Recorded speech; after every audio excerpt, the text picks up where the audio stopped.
नमस्कार। मैं प्रतीक पागे आज अपनी लिखी हुई एक कविता लेकर आपके सामने प्रस्तुत हूँ। मेरी कविता है कृष्ण से संवाद। यह वर्तमान की वो स्थिति है जिससे आज पूरा विश्व गुजर रहा है। एक कृष्ण से एक संवाद, एक कृष्ण से एक याचना है, कृष्ण से एक शिकायत है कि बस करो ये महामारी, बस करो ये संहार।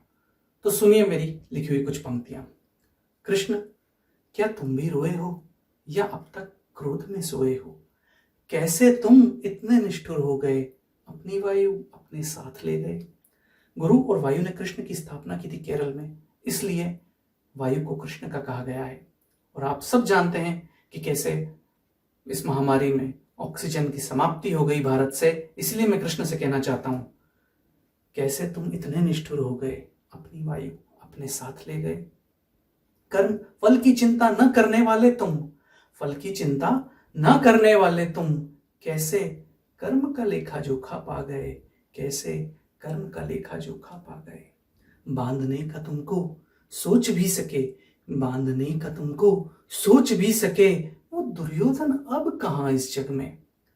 महाभारत में दुर्योधन कृष्ण को बांधने का प्रयास करता है, तब कृष्ण क्रोधित हो जाते हैं, हुंकार भरते हैं और उन अपने रूप का विस्तार करते हैं। इसीलिए कृष्ण से कहना चाहता हूं, बांधने का तुमको सोच भी सके, वो दुर्योधन अब कहां इस जग में। न भरो हुंकार, बस भी करो विस्तार, कोने कोने से आ रही दर्द की चित्कार, दर्द की चित्कार। कृष्ण, क्या तुम भी रोए हो या अब तक क्रोध में सोए हो? चंद्र से क्या फिर कोई वादा कराए हो, चंद्र से क्या फिर कोई वादा कराए हो, कितने अभिमन्यु ले जाने की कह आए हो। अभिमन्यु चंद्र के पुत्र का अवतार थे और कृष्ण चाहते तो अभिमन्यु को बचा सकते थे, लेकिन एक वादा था चंद्र से कि उम्र के 16वें साल के बाद अभिमन्यु फिर चंद्र के पास आएंगे। इसलिए एक सवाल है कृष्ण से, चंद्र से क्या फिर कोई वादा कराए हो, कितने अभिमन्यु ले जाने की कह आए हो गई हो जो गिनती पूरी, हो गई हो जो गिनती पूरी, इतना बता दो चक्रव्यूह जो तोड़े, वो अर्जुन कहाँ छोड़ आए हो, वो अर्जुन कहाँ छोड़ आए हो। उत्तरा का एकाकी मन तो देखा है तुमने, उसका अग्नि समर्पण भी रोका है तुमने। उत्तरा अभिमन्यु की पत्नी, जो अभिमन्यु की मृत्यु के बाद सती होने निकली थी, उसको सती होने से, उसके अग्नि समर्पण से कृष्ण नहीं रोका था।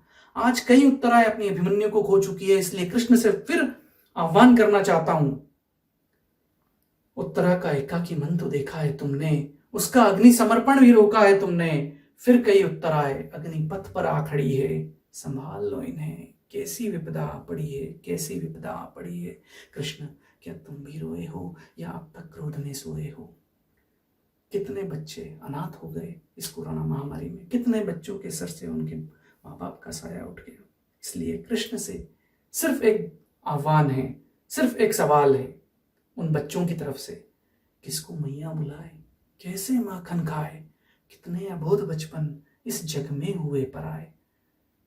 क्यों कृष्ण के होते कान्हा हुए असहाय, क्यों कृष्ण के होते कान्हा हुए असहाय।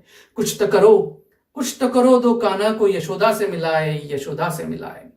और आज कोरोना के महामारी के समय हम अपने चाहने वालों का, अपने परिवार के लोगों का अग्नि संस्कार भी नहीं कर पा रहे। इसलिए कृष्ण से एक फिर से गुहार है, ये कैसा श्राप है, ये कैसा श्राप है, प्रिय को कंधा देना भी पाप है, प्रिय को अग्नि न दे पाए, ये कैसा अभिशाप है।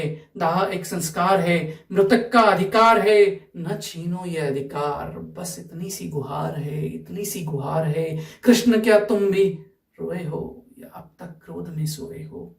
अब एक अंतिम याचना है कृष्ण से, न राधा सी प्रीत, न मीरा सी भक्ति, मुझ खलकामी में कहां इतनी शक्ति। चुपते असंख्य शूलों से अब थक चुका हूं, बस भी करो, जीते जी मर चुका हूं, जीते जी मर चुका हूं।